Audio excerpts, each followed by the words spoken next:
नमस्कार दोस्तों। आज हम प्राचीन भारत की गौरवशाली इतिहास में मौर्य वंश के बारे में जानकारी प्राप्त करेंगे। तो चलिए देखते हैं मौर्य वंश।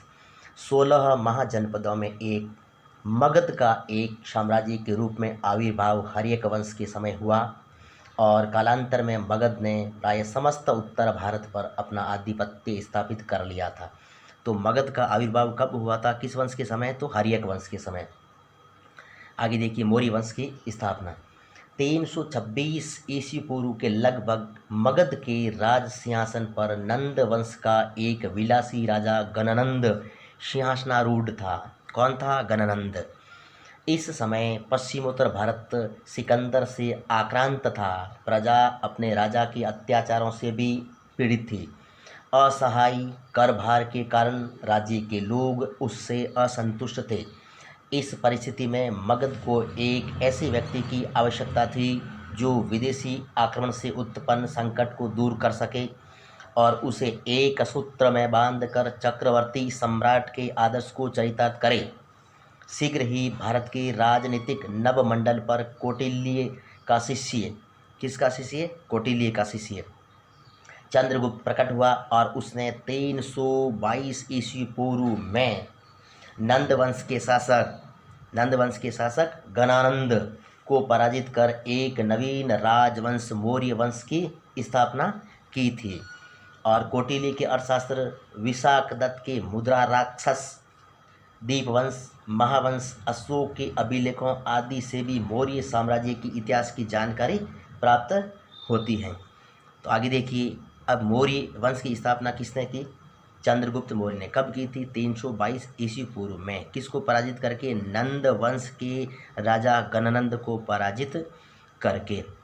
अब आते हैं इनके प्रमुख शासक में चंद्रगुप्त मौर्य, बिंदुसार और अशोक आते हैं। तो देखिए चंद्रगुप्त मौर्य जिसने 322 ईस्वी पूर्व से 298 ईस्वी पूर्व तक शासन किया था। तो अपने गुरु चाणक्य की सहायता से, किस गुरु की सहायता से? चाणक्य। जिस चाणक्य का दूसरा नाम विष्णुगुप्त और कौटिल्य था।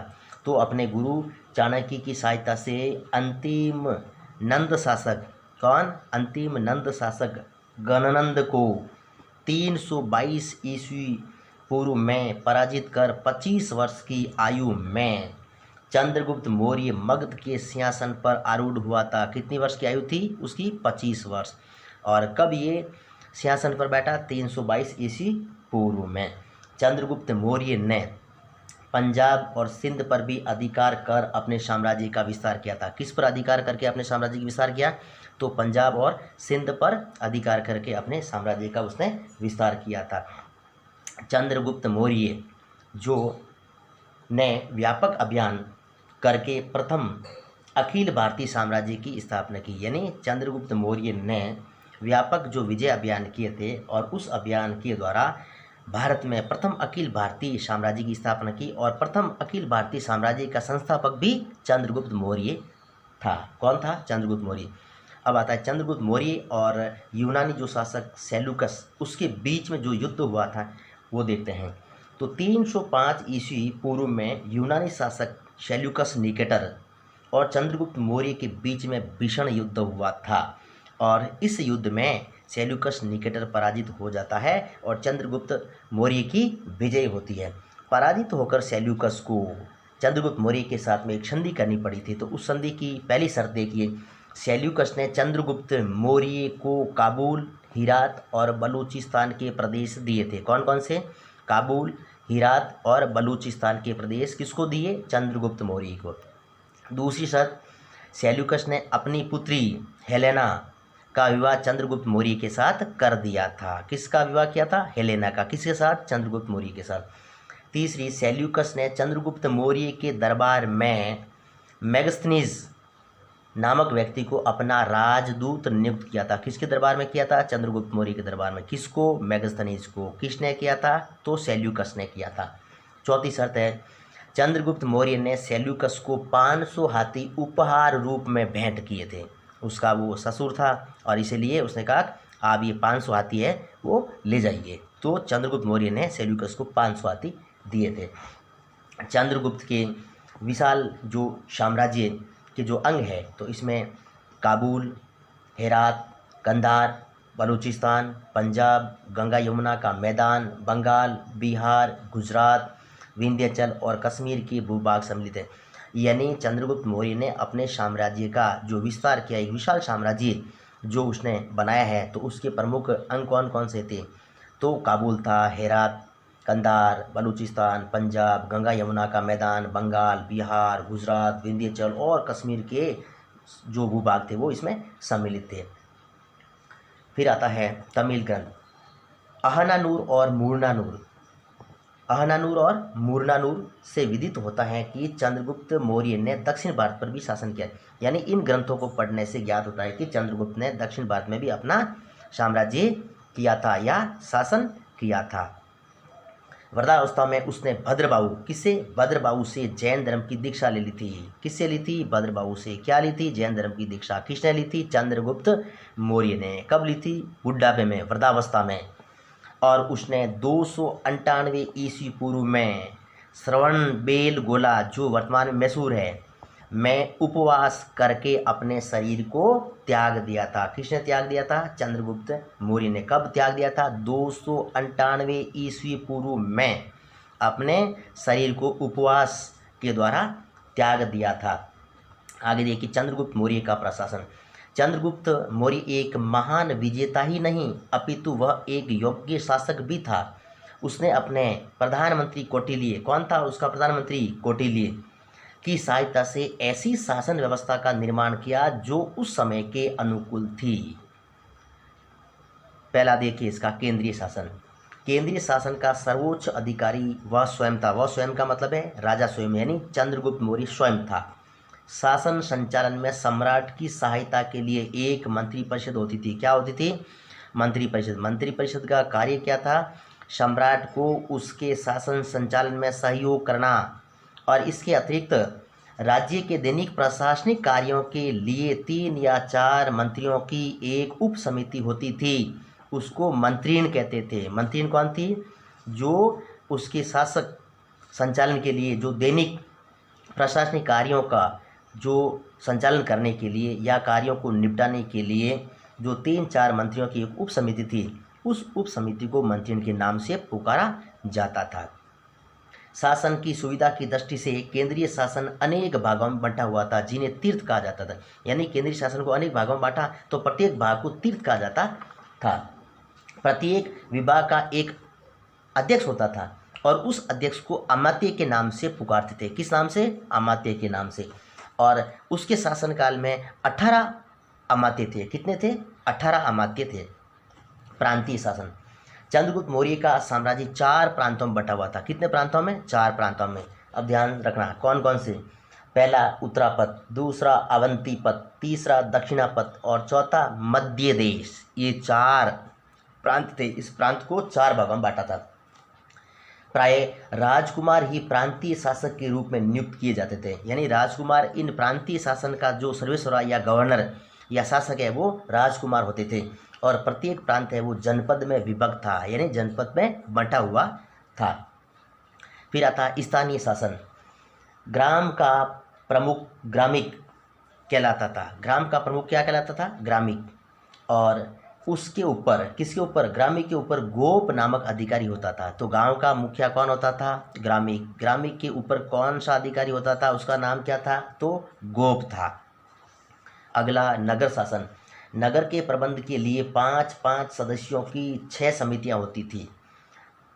5-5 सदस्यों की 6 समितियां, जिसमें पहली समिति, 6 समिति कौन कौन सी? ध्यान से देखिए। पहली समिति शिल्प कला समिति, दूसरी विदेशी यात्रा समिति, तीसरी जनगणना समिति, चौथी वाणिज्य समिति, पांचवी उद्योग समिति और छठी कर समिति। ये 6 समितियां होती थी। किसमें? नगर प्रशासन के लिए। अगला सेना का प्रबंध। चंद्रगुप्त मौर्य की सेना में 6 लाख पैदल, कितने? 6 लाख पैदल, 30,000 अश्वारोही यानी घोड़ों पर 30,000 और 36,000 गजारोही यानी हाथियों की सेना वो कितनी थी? 36,000 और 29,000 रथी थे। कितने? 29,000 रथों पर चलने वाले सैनिक थे। और इसके अतिरिक्त उसने एक नौसेना का भी गठन किया था। कौन सेना का? नौसेना का। सैनिक विभाग का प्रबंध करने के लिए 30 सदस्यों की 6 समितियां होती थी। यानी सेना का पूरा प्रबंध करना है तो 30 सदस्यों की 6 समितियां बनी हुई थी। ये समितियां पूरे के पूरे सेना के प्रबंध को देखती थी। गुप्तचर व्यवस्था, संपूर्ण साम्राज्य में गुप्तचरों का जाल बिछा हुआ था और गुप्तचर 2 प्रकार के होते थे। 2 प्रकार में पहला प्रकार है संस्था और दूसरा है संचारा। तो 2 प्रकार कौन कौन से थे? संस्था और संचारा, ये गुप्तचर व्यवस्था के 2 प्रकार थे। अगला न्याय व्यवस्था, सम्राट सर्वोच्च न्यायाधीश होता था। जिस प्रकार से वर्तमान में हमारे देश की सबसे बड़ी न्यायपालिका है वो सर्वोच्च न्यायालय दिल्ली में है, तो सर्वोच्च न्यायालय के मुख्य न्यायाधीश ने जो अपने को डिसीजन दिया है वो मान्य होता है। तो उसी प्रकार से जो अधीनस्थ न्यायालयों के मुकदमे हैं, लास्ट में अंतिम अपीली जो है वो राजा है और राजा के पास जाते और राजा ने जो डिसीजन दिया वो सबको मान्य होता था। तो ये सर्वोच्च न्यायाधीश कौन होता था? राजा। न्यायालय 2 प्रकार के होते थे। पहला धर्मस्थीय न्यायालय, कौन सा? धर्मस्थीय न्यायालय, और दूसरा कंटक शोधन न्यायालय, कौन सा? कंटक शोधन न्यायालय। तो धर्मस्थीय जो न्यायालय थे उनमें दीवानी मुकदमों की सुनवाई होती थी और कंटक शोधक न्यायालय है उनमें फौजदारी मुकदमों की सुनवाई होती थी। अगला आता है, और उसमें उस समय दंड विधान भी बहुत ही कठोर हुआ करता था। अगला आता है जनहित कार्य। चंद्रगुप्त ने अनेक सरायों, कुओं, तालाबों, झीलों, औषधालयों और शिक्षण संस्थाओं आदि का भी निर्माण करवाया था। आगे आते हैं इंडिका।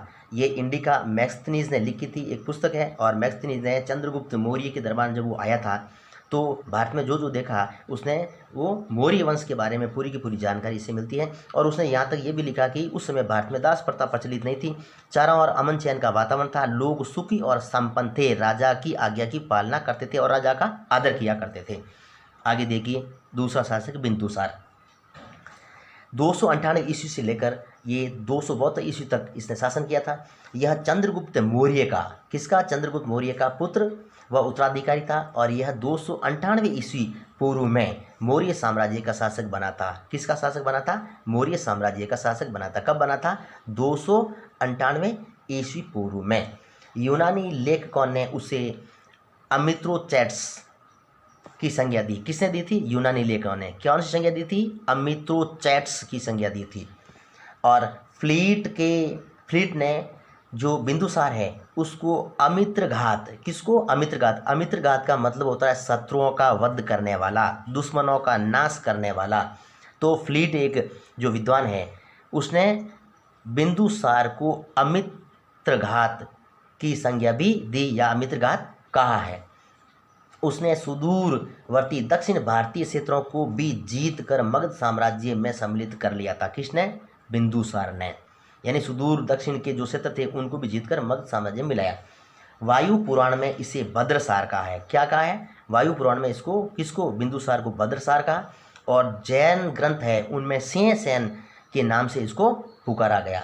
दिव्यावदान के अनुसार इसके शासनकाल में तक्षशिला में 2 विद्रोह हुए थे। कहाँ पर हुए थे? तक्षशिला में। कितने विद्रोह हुए? 2, जिसका दमन करने के लिए पहले अशोको और बाद में सुसीम को भेजा था और उन्होंने उन दोनों विद्रोहों का नाश कर दिया था, अंत कर दिया था।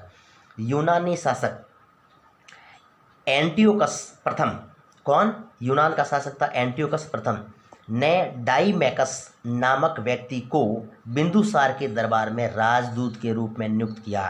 किसको नियुक्त किया? डाइमैकस को राजदूत बनाया। किसने बनाया था?